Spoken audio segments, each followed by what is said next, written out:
ओम श्री परमात्मने नमः। श्रीमद् भगवद गीता द्वितीयो अध्याय सांख्य योग है। अभी पिछले अध्याय के अंत में हमने देखा था कि अर्जुन ये कहकर कि मुझ निहत्थे को अगर धृतराष्ट्र यानी धृतराष्ट्र के ये पुत्र युद्ध में मार भी डालें तो भी मैं राज्य के लालच में अपने गुरुओं और आचार्यों के साथ युद्ध नहीं करूंगा। वह शोक और दुख से संताप से निमग्न होकर अपने गांडीव धनुष और बाणों को नीचे रखकर रथ में जाकर बैठ गया। भगवान कृष्ण ने ऐसी स्थिति में, ऐसे समय में, उन क्षणों में जब युद्ध शुरू होने वाला है, अर्जुन की इस दशा को देखा तो अत्यंत चिंतित हुए। कुछ देर सोचा और फिर क्या हुआ ये संजय बताते हैं। संजय उवाच तम तथा कृपया विशिट मश्रू पूर्णाकुले क्षणम विषीदन्तमिदं वाक्य मुवाच मधुसूदन। तम तथा कृपयाविष्टम् अश्रू पूर्णाकुले क्षणम विषीदन्तम् इदं वाक्यम वाच मधुसूदन। राजन, इस प्रकार करुणा से युक्त, आंसुओं से भरी डबडबाई हुई आंखों वाले विषाद करते हुए अर्जुन से भगवान ने कहा। श्री भगवान उवाच कुतस्त्वा कश्मलमिदं विस्मे समुपस्थितम् अनार्य जुष्टं स्वर्गं कीर्तिकरम् अर्जुन। भगवान ने कहा, अर्जुन, रण क्षेत्र जैसे इस विषम स्थान में तुम्हें ये मोह रूपी अज्ञान कैसे हुआ? ये तो अनार्यों का काम है। तुम्हारा ये विचार तो ना तो स्वर्ग देने वाला है और ना ये तुम्हारी कीर्ति को भी बढ़ाने वाला है। कृपयाविष्टम अर्थात कृपा, ये मेरे हैं। इस प्रकार के मोह से उत्पन्न हुए मोह विशेष का नाम है कृपया। कृपयाविष्टम कहना अर्जुन के मानसिक विषाद का सूचक है। इसी प्रकार अश्रु पूर्णाकुलेक्षणम, डबडबाई हुई आंखों वाले, आंसू भरे हुए, इस रूप को अर्जुन का शारीरिक विषाद का सूचक माना गया है। और विषीदंतम, इसको अर्जुन के वाचिक विषाद का सूचक माना गया है। फिर भी भगवान ने कुछ सोचा और कहा, पार्थ भी अर्जुन का नाम था। माता कुंती, जिसके सबसे छोटे बेटे अर्जुन थे, उनका बचपन का नाम पृथा था। पृथा का पुत्र होने के कारण ही अर्जुन का एक नाम पार्थ भी है। तो भगवान ने कहा, कुतस्त्वा कश्मलमिदं विस्मे समुपस्थितम् अनार्यजुष्टम् अस्वर्ग्यम् अकीर्तिकरम् अर्जुन। विषम स्थल में उपजा कैसे तुम में अर्जुन ये व्यामोह, ये अनार्य सेवित अस्वर्गद है अकीर्तिकारी संदोह। जैसे विषम स्थल में तुम्हें ये मोह रूप अज्ञान कैसे पैदा हो गया? ये तो अनार्यों का काम है। तुम्हारा ये विचार ना तो स्वर्ग देने वाला है और ना तुम्हारी कीर्ति को ही बढ़ाने वाला है। क्लैब्यम मास्म गमः पार्थ नैतत्तप्युपपद्यते क्षुद्रम हृदय दौर्बल्यम त्यक्तोत्तिष्ठ परन्तप। अर्जुन, तुम इस नपुंसकता या कायरता को प्राप्त मत हो, ये तुम्हारे योग्य नहीं है। परंतप हृदय की इस तुच्छ दुर्बलता को छोड़कर युद्ध के लिए खड़े हो जाओ। परंतप परंतप कह के अर्जुन को ये बतलाना चाहा है भगवान ने, अरे तुमने तो शत्रुओं को बहुत ताप दिलाया है, बहुत कष्ट पहुंचाए हैं शत्रुओं को, तुम उस बात को क्यों भूलते हो, फिर भी रण छोड़कर जाना चाहते हो।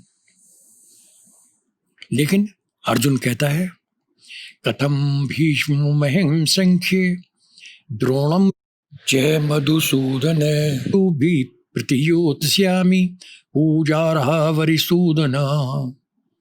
कथम भीष्ममहं संख्ये, अर्जुन ने कहा, मधुसूदन, पिता मैं भीष्म और आचार्य द्रोण से युद्ध भूमि में मैं धनुष बाणों से लेकर के कैसे युद्ध करूंगा।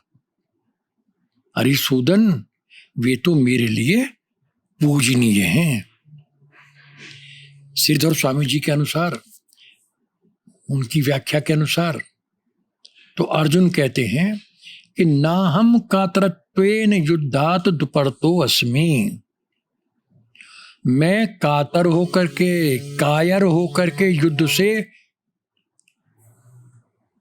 उपरत नहीं हो रहा हूं। और भगवान, आप जानते हैं मैं कायर नहीं हूं, फिर आप ऐसी बातें क्यों कहते हैं। मैं तो व्यथित इसलिए हूं कि जिन गुरुओं के लिए अशिष्ट वाणी का प्रयोग भी संभव नहीं था, उनके सामने किस प्रकार से मैं धनुष बाण लेकर के लड़ने के लिए खड़ा हो जाऊं। क्या ये मेरे लिए संभव होगा।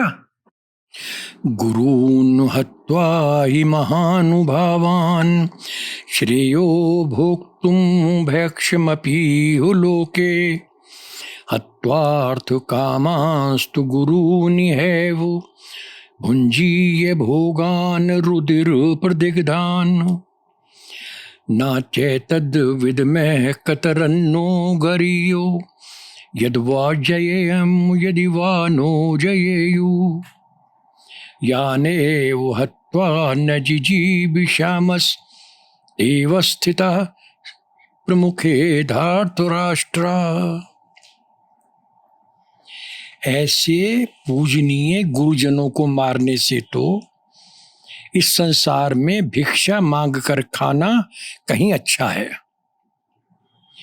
क्योंकि इन्हें मारकर इनके खून से सने हुए काम और भोग ही तो मैं भोगूंगा। फिर कृष्ण, हमें ये भी मालूम नहीं है कि युद्ध में हमारी विजय होगी या उनकी। अपने बंधुजन जिन धृतराष्ट्र पुत्रों को मारकर हमारी जीने की भी इच्छा नहीं है, वे ही हमारे सामने युद्ध के लिए तैयार खड़े हैं। गुरून् हत्वा, गुरून् द्रोणाचार्य, कृपाचार्य आदि आचार्य और वालीक, भीष्म, सोमदत्त, भूरिश्रवा और शल्य आदि अर्जुन के गुरुजन थे। अर्जुन कहते हैं, ये सब धर्म वाले लोग अधर्म पर उतारू हैं और युद्ध में जय अच्छा है या पराजय, ये मैं नहीं समझ पा रहा हूं। इसलिए मैं पूछता हूं कि यदि हम जीत जाएं और यदि हमको वे जीतें, तो इसमें से कौन सी बात अधिक कल्याणकारी होगी। यदि हम जीत जाते हैं तो वह भी तो हमारी पराजय ही मानी जाएगी।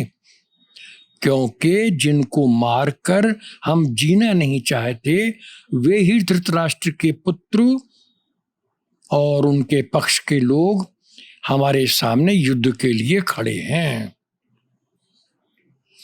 कार्पण्य दोषोपहत स्वभावे पृच्छामि त्वां धर्म सम्मूढ़ चेता यच्छ्रेयस्यान्न निश्चितं ब्रूहि तन्मे शिष्यते हम शाधिमां त्वां प्रपन्नम्। हे कृष्ण, करुणा युक्त कायरता से मेरा स्वभाव ढक गया है, दब गया है, और धर्म के विषय में भी मैं मूढ़ चित्त हो रहा हूं।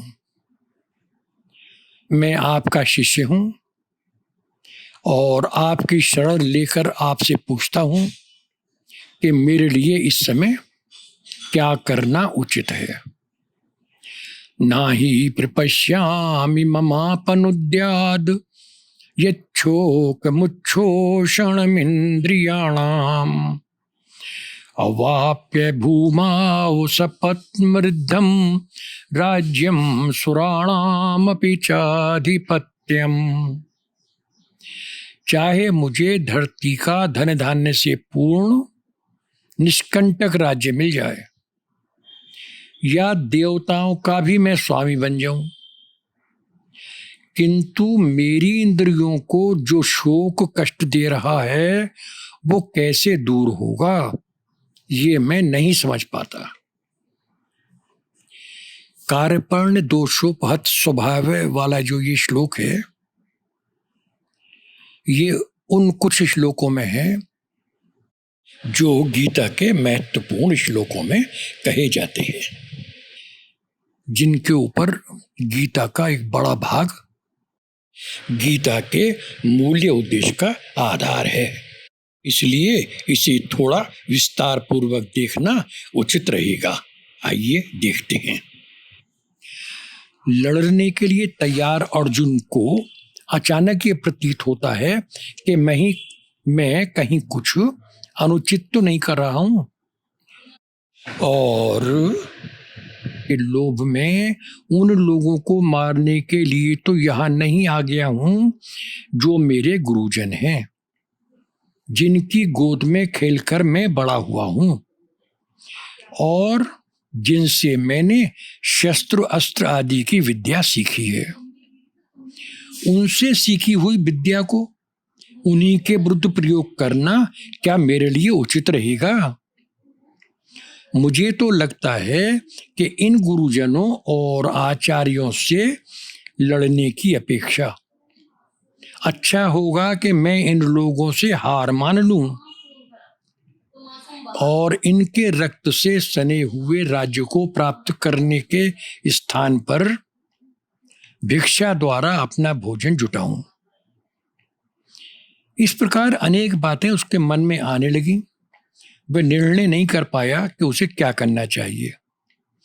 वह इस धर्म युद्ध में भाग लेकर अपने किए अन्याय का बदला ले या इन सगे संबंधियों से ना लड़कर हार मान ले और सन्यासी हो जाए।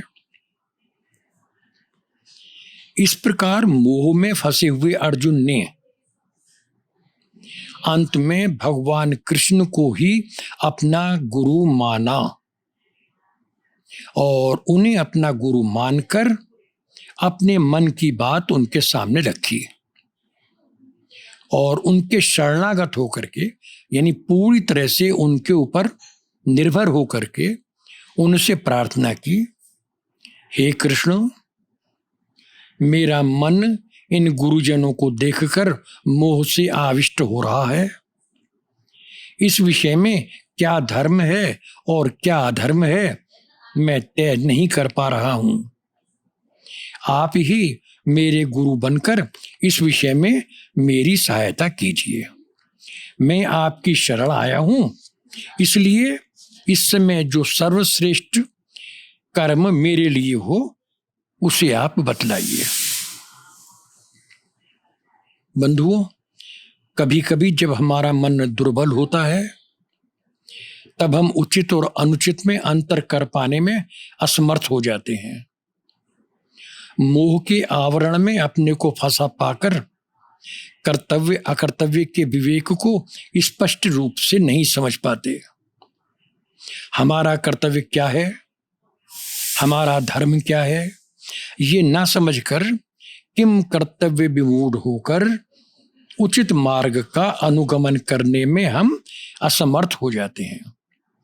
ऐसी स्थिति प्रत्येक मनुष्य के जीवन में कभी ना कभी अवश्य आती है।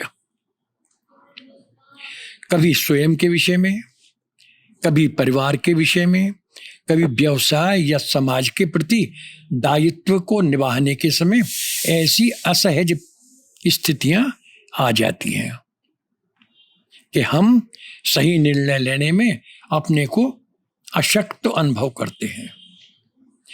साधारणतः मनुष्य स्वभाव से ही अपना हित देखता है और अपने कर्तव्य और धर्म को अपने हित के अनुसार ही उसके अर्थ को करना चाहता है। अतः अपने हित को ही उचित और अनुचित के बीच में निर्णय के लिए ऐसी स्थिति उत्पन्न कर देता है कि वो स्वयं नहीं समझ पाता कि मैं इधर जाऊं या उधर जाऊं।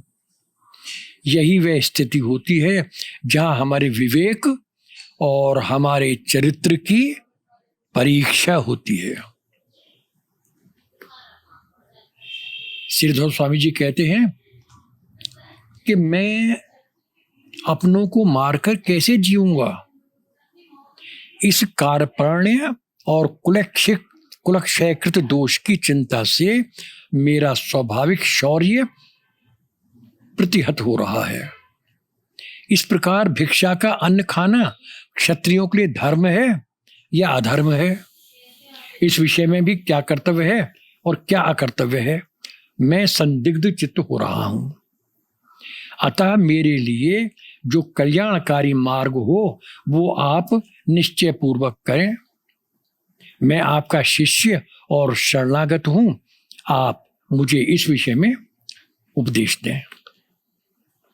कार्पण्य दोष, जब मनुष्य मोह ममता के विषय को छोड़ने में असमर्थ हो जाए, हम दुनिया में ऐसे लग जाएं कि सत्य क्या है इसका ज्ञान प्राप्त ना कर सकें,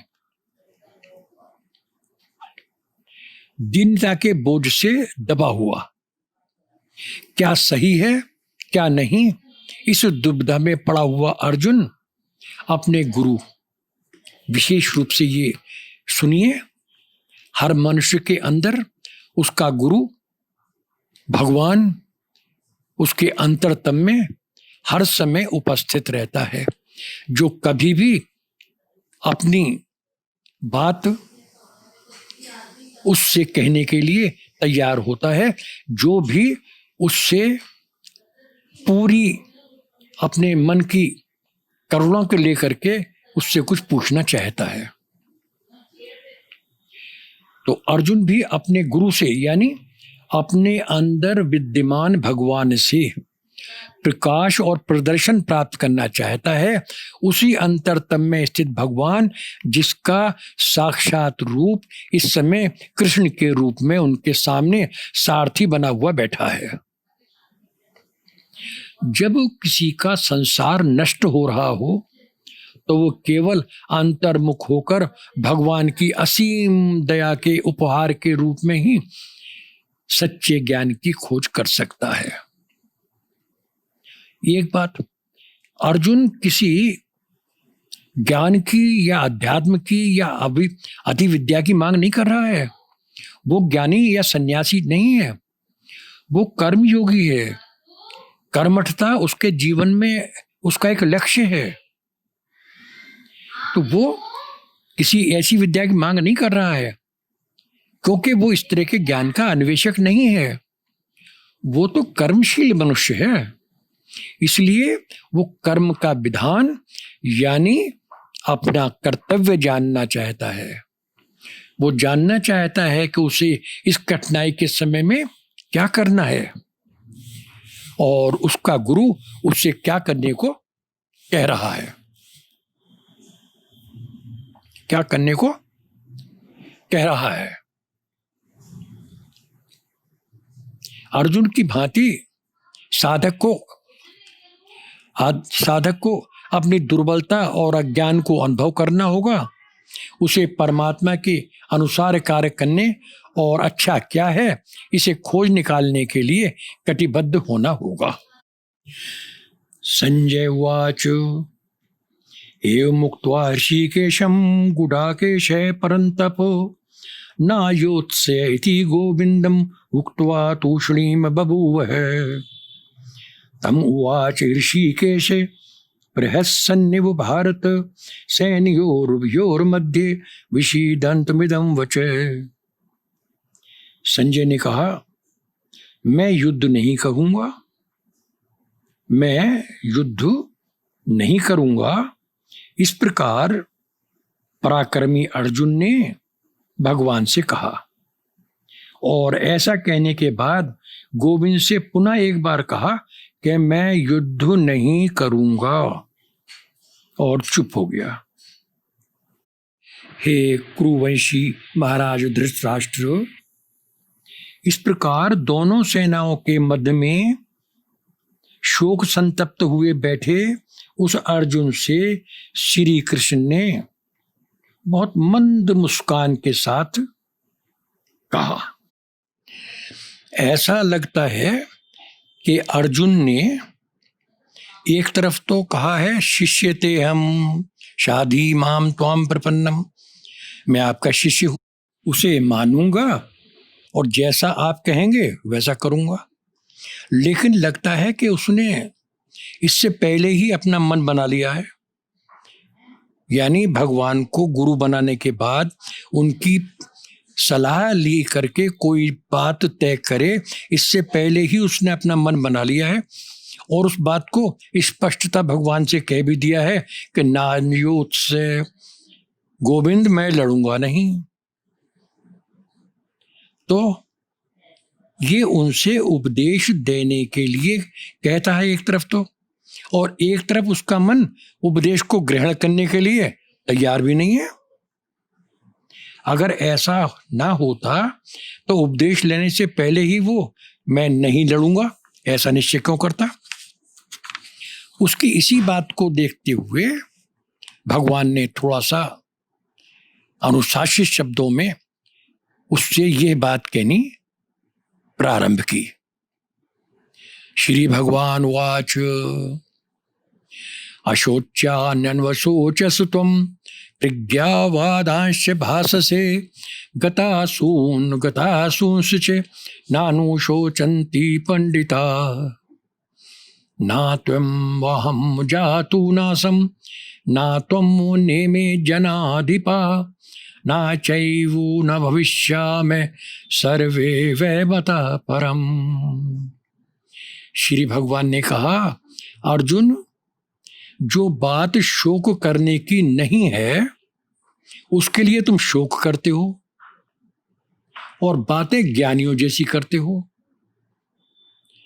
अरे जो मर गए हैं और जो नहीं मरे हैं उन दोनों के लिए पंडित जन शोक नहीं करते। ना तो ऐसा है कि पहले किसी काल में मैं नहीं था या तू नहीं था या ये सब राजा नहीं थे, और ना ऐसा है कि ये भविष्य में नहीं होंगे। पंडिता, पंडित जैसी बातें करते हैं। नानु सोचंती पंडिता, पंडित लोग इस बारे में परेशान नहीं होते। पंडित कौन? केवल ब्राह्मणों की कुल में ही उत्पन्न होने वाले नहीं, बल्कि इसके साथ साथ विवेकवती बुद्धि से भी संपन्न पुरुष पंडित कहलाते हैं। अर्जुन, शोक और विवेक या ज्ञान दोनों एक साथ नहीं रह सकते। तुम शोक भी कर रहे हो और ज्ञानियों जैसी बातें भी कर रहे हो। अंतःकरण में विवेक हो तो फिर शोक कैसा, और शोक हो तो विवेक कैसा। ज्ञानियों के लिए तो उपनिषद कहता है तत्र को मोह कै शोक एकत्वम् अनुपश्यत। और भी अर्जुन, दोनों काम ये एक साथ नहीं हो सकते। शोक और ज्ञान एक साथ नहीं हो सकते। जैसे एक संग नहीं हो तो भुवालू, हंसा बैठाए फुलाए बुगालू। गुस्से में गाल फुलाना और ठठाका मारकर हंसना दोनों एक साथ नहीं हो सकते। इसलिए नानु शोचंती पंडिता, ज्ञानी जन अर्जुन शोक नहीं करते। इस बात का तुमको ध्यान रखना है। देहिनो अस्मिन् यथा देहे कौमारम यौवनम जरा, तथा देहांतर प्राप्तिस् धीरस् तत्र न मुह्यति। मात्रा स्पर्शास्तु कौन्तेय शीतोष्णे सुख दुःखदा, आगमापायिनो नित्यांश तांस तितिक्षस्व भारत। शरीर की जैसे बाल्यावस्था, युवावस्था व वृद्धावस्था होती है, उसी प्रकार मरने के बाद भी दूसरी देह की प्राप्ति होती है। ज्ञानवान धीर पुरुष इस विषय में मोहित नहीं होते। अर्जुन, इंद्रियों और विषयों के संयोग से होने वाले सर्दी गर्मी, सुख और दुख, ये तो द्वंद्व हैं, आने जाने वाले हैं, यानी अनित्य हैं। इसलिए तुम इनको सहन करो। मात्रा स्पर्शास्तु कौन्तेय, मात्रा स्पर्शा क्या मतलब? जिसके द्वारा किसी वस्तु का माप किया जाए, जिसके स्वरूप का ज्ञान किया जाए, उसे मात्रा कहते हैं। यहाँ इसका मतलब मेरी बात का है अंतःकरण सहित सभी इंद्रियां। स्पर्श कहते हैं संयोग को। अंतःकरण सहित इंद्रियों का शब्द, स्पर्श, रूप, रस, गंध आदि उनके विषयों के साथ जो संबंध है वही मात्रा स्पर्शा है। यम ही ना व्यथ्यन्ते ते पुरुषम पुरुषर्षभ, सम दुख सुखम धीरम सो अमृतत्वाय कल्पते। ना सतो विद्यते भावो ना भावो विद्यते सतः, उभयोरपि दृष्टुवन्त सतन योऽसु तत्त्वदर्शिभिः। पुरुष श्रेष्ठ अर्जुन, दुख और सुख को समान समझने वाले जिस धीर पुरुष को इंद्रियों और उसके विषयों के संयोग व्याकुल नहीं करते, वही अमृत तत्व के योग होता है। असत वस्तु की कोई सत्ता नहीं होती और इसी प्रकार सत वस्तु का कभी अभाव नहीं होता। इन दोनों को ही ज्ञानी पुरुषों द्वारा तत्वपूर्वक देखा गया है। अविनाशी तु तद विद्धि येन सर्वमिदं ततं, विनाशमव्ययस्यास्य न कश्चित् कर्तुमर्हति। अन्तवन्त इमे देहा नित्यस्योक्ताः शरीरिणः, अनाशनो अप्रमेयस्य तस्मात् युध्यस्व भारत। अविनाशी तो केवल उस परमात्मा को जानना चाहिए अर्जुन, जिससे ये सब कुछ व्याप्त है। उस अविनाशी का विनाश करने में कोई समर्थ नहीं है। मात्र परमात्मा ही अविनाशी है, जो सर्वत्र व्याप्त है। इस संपूर्ण शरीर में व्याप्त आत्मा भी अविनाशी है, जो कि परमात्मा का ही अंश है। ईश्वर अंश जीव अविनाशी और ममैवांशो जीव लोके। ममैवांशो जीव लोके गीता के 15वें अध्याय का 7वां श्लोक। ये जितने भी शरीर हैं ये सब नाशवान हैं, और जो शरीर धारित जीवात्मा है केवल उसे ही नित्य कहा जाता है। यह जीवात्मा अविनाशी और अप्रमेय यानी जानने में न आने वाला है। अतः भारत, शंका छोड़ो और युद्ध करो। अर्जुन, ये बात तुम्हें स्पष्ट रूप से बता दी गई है कि शरीर नाशवान है, उसका नाश अनिवार्य है। आत्मा नित्य है, उसका कभी नाश नहीं होना। तब युद्ध करने में शोक करने का कोई कारण नहीं, अर्थात तुम्हारी आनाकानी का कोई मतलब नहीं। ईश्वर यानी सर्वोच्च भगवान भी अपना विनाश नहीं कर सकता, क्योंकि वो परमात्मा है। सत्य स्वतः सिद्ध होता है और किसी को ऐसा अज्ञात भी। ईश्वर सर्वोच्च भगवान भी अपना विनाश नहीं कर सकता, ये सत्य स्वतः सिद्ध है तथा किसी को अज्ञात नहीं है। इमर्सन एक कवि हुए हैं, उन्होंने भी गीता के इस श्लोक का ही अर्थ एक तरह से अपनी कविता में लिखा है। वो लिखते हैं कि यदि हत्यारा ये समझता है कि वो मारता है या मारे जाने वाला ये समझता है कि वो मारा जाता है, तो वे दोनों ही इस सूक्ष्म बात को भली भांति नहीं जानते।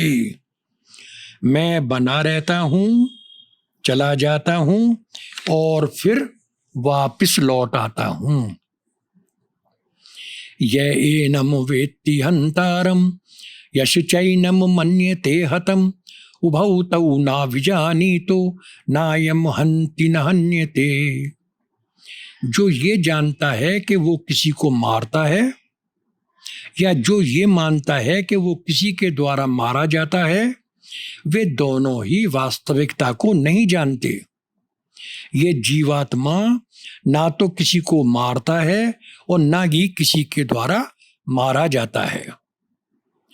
ना जायते प्रियते न जायते म्रियते वा कदाचिन नायम भूत्वा भविता वा न भूयः अजो नित्य शाश्वतोऽयं पुराणो न हन्यते हन्यमाने शरीरे। ये जीवात्मा कभी जन्म नहीं लेता, इसकी कभी मृत्यु नहीं होती। एक बार अस्तित्व में आ जाने के बाद ये फिर कभी नष्ट नहीं होता। ये आत्मा अजन्मा है, शाश्वत है, नित्य है, पुराण है, पुरातन है और शरीर के नष्ट हो जाने के बाद भी नष्ट नहीं होता। वेदा विनाशिनम नित्यम या एनम अजम अव्ययम कथम से पुरुष पार्थ कमो घातयति हंतिकम।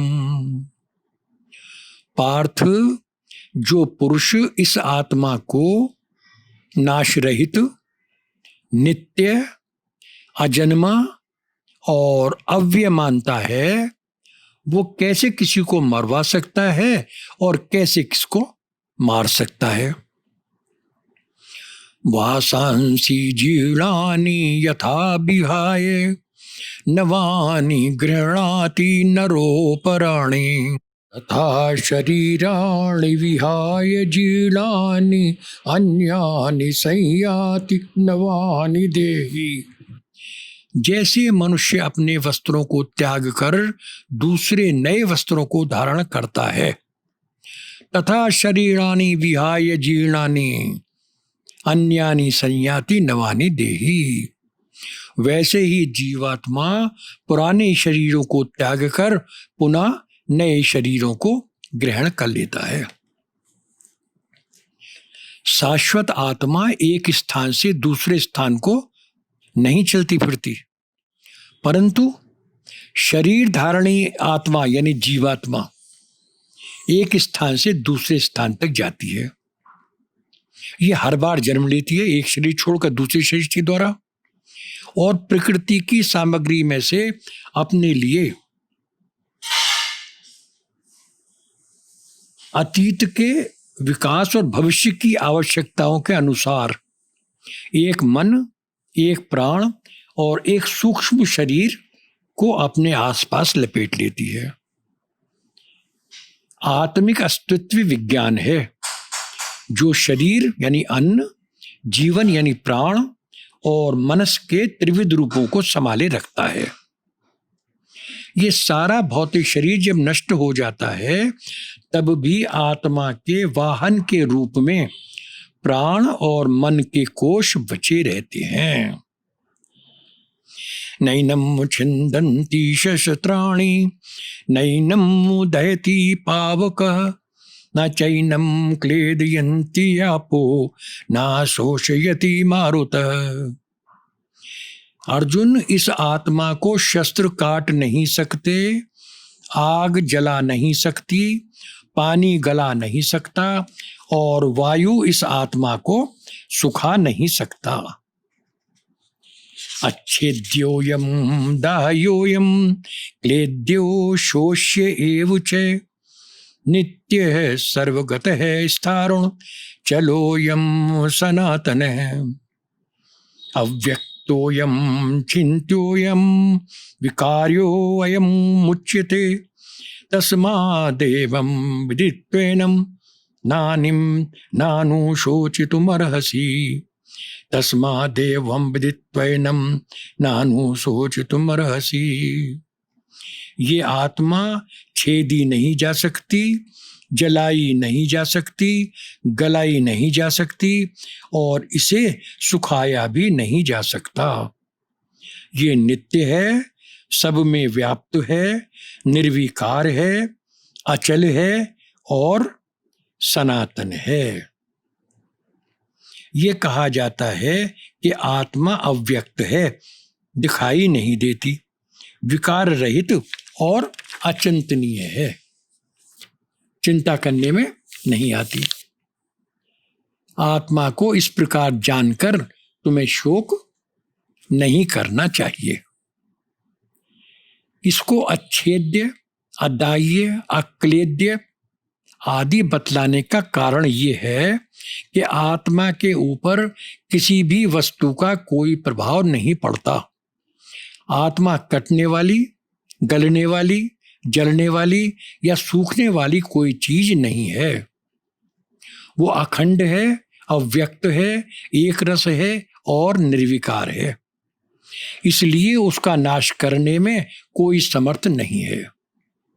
पृथ्वी तत्व, जल तत्व, अग्नि तत्व, वायु तत्व आदि इसका कुछ बिगाड़ नहीं सकते। ये आत्मा सर्वव्यापी है और सब तत्वों में व्यापक होने के कारण सूक्ष्म है, इसलिए वे इसे व्याप्त नहीं कर सकते। जबकि जलाना, काटना, गलाना और सुखाना व्याप्त होकर ही किया जा सकता है। ये आत्मा नित्य, स्थाणु, अचल और सनातन स्थिर है और किसी भी तरह से इसको विचलित नहीं किया जा सकता। कर दे इसके टुकड़े ये ताकत नहीं तलवार में, दे गला इसको नहीं ये ताब हरगिज जार में। गर्क पानी कर नहीं सकता इसको धार में और सूख वो सकता नहीं है बाढ़ की यलगार में। अथ चैनम नित्य जातम नित्यम वा मन्यसे मृतम तथापि त्वं महाबाहो नैवम सोचितुम अर्हसि। अर्जुन, यदि तुम्हारी मान्यता है कि ये आत्मा बार बार जन्म लेती है और बार बार मरती है, तो भी तुम्हें इस विषय में शोक करना उचित नहीं है। क्यों?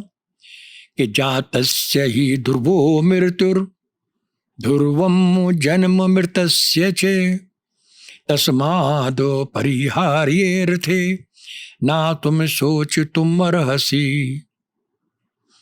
अव्यक्तादीनि भूतानि व्यक्त मध्यानि भारत अव्यक्तो निधनान्येवु तत्र का परिदेवो न।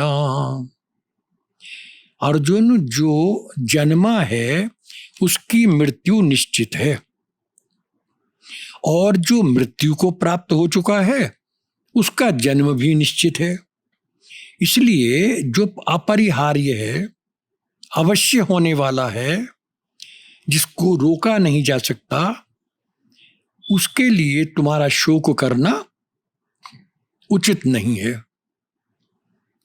सभी प्राणी जन्म से पहले अव्यक्त रहते हैं, दिखलाई नहीं देते, और मरने के बाद फिर अव्यक्त हो जाते हैं, फिर दिखलाई नहीं देते। केवल बीच में ही जब शरीर धारण करते हैं तब दिखलाई देते हैं। तो इस विषय में शोक कैसा? आश्चर्यवत पश्यति कश्चिदेनम आश्चर्यवद वदति तथैव चान्यः आश्चर्यवच्चैन मन्यः शृणोति श्रुत्वाप्येनं वेद न चैव कश्चित्। कोई तो इस आत्मा को एक आश्चर्य की तरह से देखता है, कोई इसे एक आश्चर्य की तरह से बताता है, कोई इस आत्मा का वर्णन एक आश्चर्य की भांति सुनता है, किंतु वास्तव में इसे कोई जान नहीं पाता। देहि नित्यं वध्योऽयं देहे सर्वस्य भारत तस्मात् सर्वाणि भूतानि नातुम शोचितुमर्हसि। भारत, सबके शरीर में रहने वाला ये आत्मा शाश्वत और सनातन है, और ये मारा नहीं जा सकता। इस विषय में किसी भी प्राणी के लिए तुम्हारा शोक करना उचित नहीं है। इसके अतिरिक्त अर्जुन, स्वेधर्ममपि चावेक्ष्य नाविकम्पितुमर्हसि धर्म्याद्धि युद्धात् श्रेयो अन्यत् क्षत्रियस्य न विद्यते। यदृच्छया चोपपन्नं स्वर्गद्वारमपावृतं सुखिनः क्षत्रियाः पार्थ लभन्ते युद्धमीदृशम्। अपने क्षत्रिय धर्म को देखते हुए भी तुम्हें घबराना नहीं चाहिए, क्योंकि क्षत्रियों के लिए धर्म युद्ध से बढ़कर और कुछ भी कल्याणकारी नहीं है।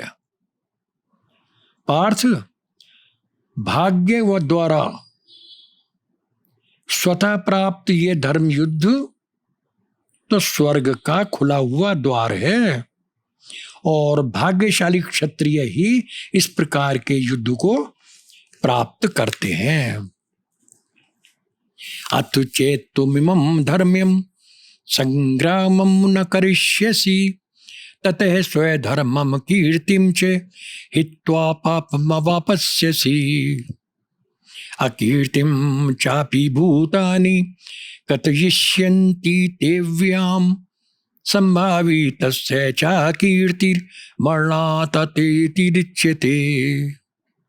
मरणादतिरिच्यते। यदि तू इस धर्म युद्ध को नहीं करेगा तो स्वधर्म और कीर्ति को खोकर पाप को प्राप्त करेगा। सब लोग तेरी बहुत समय तक रहने वाली अपकीर्ति का वर्णन करते रहेंगे, और माननीय पुरुषों के लिए तो अर्जुन अपकीर्ति मृत्यु से भी बढ़कर होती है। लौकिक दृष्टि से भी अर्जुन का ये कायरपना उचित नहीं है, क्योंकि उससे स्वधर्म का नाश और पाप की प्राप्ति होगी। अव्यय सदा रहने वाली अपकीर्ति होगी अर्जुन, क्योंकि लोक में जो समादृत पुरुष हैं, प्रतिष्ठित पुरुष हैं, इज्जतदार आदमी हैं, सम्यकत्वेन संभावित पुरुष हैं, जिनके बारे में लोगों की ये धारणा है कि ये बहुत अच्छे हैं, उनकी यदि कभी भी आयु के किसी भाग में भी किसी भी प्रकार से अपकीर्ति हो जाए तो ये उन्हें मृत्यु से भी बहुत अधिक बढ़कर लगती है। अर्जुन, ये अपकीर्ति तुम सहन ना कर सकोगे, क्योंकि तुम संसार में बड़े शूरवीर और श्रेष्ठ पुरुष के रूप में विख्यात हो। स्वर्ग से पाताल तक तुम्हारी प्रतिष्ठा है। क्षत्रिय किसे कहते हैं? क्षत्रिय का स्वाभाविक धर्म है न निवर्तेन संग्रामात्, युद्ध क्षेत्र से कभी निवृत्त ना होना, इसे क्षत्रिय कहते हैं। धर्म युद्ध अर्थात धर्म की रक्षा के लिए सदा युद्ध करना, ये क्षत्रिय का कार्य है। और क्षत्रिय क्षत से परित्राण करना, युद्ध से ना भागना, यह क्षत्रिय का धर्म है। आत्मरक्षा और दूसरों को दुख से परित्राण करने की चेष्टा करना भी क्षत्रिय का धर्म है। युद्ध ना करके अर्जुन, तू अपने इस धर्म से ही तो भ्रष्ट होगा, फिर तेरी अपकीर्ति ना होगी क्या? फिर तू कैसे उस अपकीर्ति को सहन करेगा? क्योंकि भयाद रणादुपरतम मनस्यन्ते त्वाम महारथा येषां च त्वं बहुमतो भूत्वा यास्यसि लाघवम् अवाच्य वादांश्च बहून् वदिष्यन्ति तवाहिताः निन्दन तस् तव सामर्थ्यं ततो दुःखतरं नु किम्। अर्जुन, जिनकी दृष्टि में तू पहले आदरणीय और श्रेष्ठ था, उनकी दृष्टि में अब तू क्षुद्रता को प्राप्त हो जाएगा, बहुत छोटा हो जाएगा। और महारथी लोग तुझे भय के कारण युद्ध से भागा हुआ मानेंगे। ये नहीं मानेंगे कि तू अपने गुरुजनों को मारने से बचने के लिए युद्ध नहीं कर रहा है, बल्कि वो कहेंगे हमारी 11 अक्षौणी सेना देखकर अर्जुन डर गया और युद्ध क्षेत्र से भाग गया। तेरे शत्रु अर्जुन तेरे पौरुष की निंदा करते हुए बहुत सी ऐसी बातें कहेंगे जो तेरे योग्य नहीं होंगी। इसलिए इससे बढ़कर दुख भला और क्या हो सकता है। इसलिए अर्जुन सुन, हतो वा प्राप्यसि स्वर्गम जित्वा वा भोक्ष्यसे महीम तस्मादुत्तिष्ठ कौन्तेय तस्मादुत्तिष्ठ कौन्तेय युद्धाय कृतनिश्चय। यदि तू इस युद्ध में मारा गया तो स्वर्ग प्राप्त करेगा, विजयी हुआ तो इस पृथ्वी के राज्य का उपभोग करेगा। इसलिए अर्जुन, तू अपना युद्ध के लिए पक्का निश्चय कर और उठकर खड़ा हो जा। तुझे कहां हानि हो रही है ये तो बता। क्यों? कि मर जाने पर स्वर्ग मिलेगा, जीतोगे पाओगे राज। उठो अंततः कौन्तेय, युद्ध का मन से करके निश्चय आज। सुख दुखे समय कृत्वा लाभा लाभौ जया जयौ ततो युद्धाय युज्यस्व नैवं पापम अवापस्यसि।